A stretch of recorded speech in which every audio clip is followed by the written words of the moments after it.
నేను చెప్పి ఈ 5 విషయాలు నువ్వు వినకపోతే మనకు సక్సెస్ అనేది అస్సలు రాదు. అదేంటంటావా? ఫస్ట్ పాయింట్ వచ్చేసి వై. నువ్వు గోల్ పెట్టుకుని, ఓ డ్రీమ్ ఉంది నీకు, అది నీకు ఎందుకు? నీలో డాపమైన్ ఉంటుంది, ఆ డాపమైన్ రిలీజ్ చేయడానికి. ఆ డాపమైన్ రిలీజ్ చేస్తే నువ్వు చాలా హ్యాపీగా ఉంటావు, అందుకే కదా. కానీ ఆ పని చేయడం వల్ల నీకు వచ్చే ఉపయోగాలు ఏంటి, నీ స్టేటస్ ఎలా మారిద్ది అనేది నీకు తెలియాలి. ఆ పని ఎందుకు చేయాలనుకున్న వాళ్ళు కూడా నువ్వు తెలియాలి. అండ్ సెకండ్ వన్ వచ్చేసి రొటీన్. ఆ పని చేయాలని నీకు అర్థమైంది, ఆ పని నువ్వు రోజు చేయాలి. రోజు చేసి నీ స్కిల్ దాంట్లో ఇంకా పెంచుకోవాలి.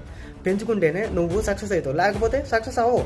అండ్ థర్డ్ వన్ వచ్చేసి మైండ్ సెట్. మైండ్ సెట్ అనేది చాలా ఇంపార్టెంట్. ఈ మైండ్ సెట్లో 2 రకాలు ఉంటాయి. ఒకటి రిచెస్ట్ మ్యాన్ మైండ్ సెట్, ఒకటి పూరెస్ట్ మ్యాన్ మైండ్ సెట్. అదే రిచెస్ట్ మ్యాన్ మైండ్ సెట్ అనుకో, బాగా ఆలోచిస్తాడు, ఎక్కడ మనీ వస్తాయి అని ఆలోచించి అక్కడ ఇన్వెస్ట్ చేసి అక్కడ మనీ తీసుకుంటాడు. పూరెస్ట్ మ్యాన్ మైండ్ సెట్ తన దగ్గర ఉన్న డబ్బుల్ని దాచుకుంటూ కూర్చుంటాడు, అలా పోయేదాకా దాచుకుంటూ కూర్చుంటాడు. మనకు కావాల్సింది ఏంటి దీంట్లో? Richest man mind set. అది మనం బాగా అలవాటు చేసుకోవాలి. ఆ మైండ్ సెట్ని మనలో